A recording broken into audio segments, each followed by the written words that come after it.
message de parole que bon, nana et ceux qui les messieurs pour vous. Ceux qui vous la tête là, on a gardé au vide. On a gardé noir blanc, non couleur. Non, on va le voir. La carte dans le ministère de la Culture et message de ce qu'il y a là, on va mettre un peu dans la rue.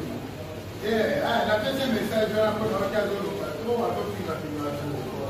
Ma message à vous, la figure, c'est qu'à chaque fois, on va vous dire, ok, tu vas faire.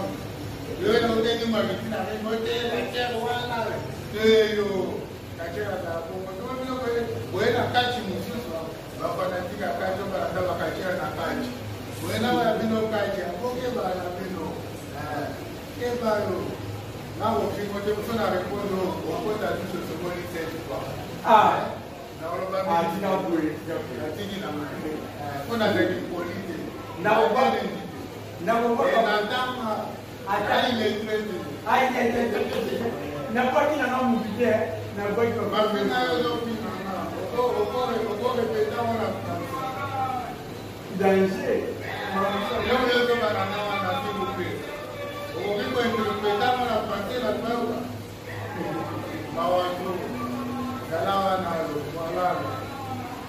Merci à tous les gens qui ont été là. Merci à tous les gens qui ont été là.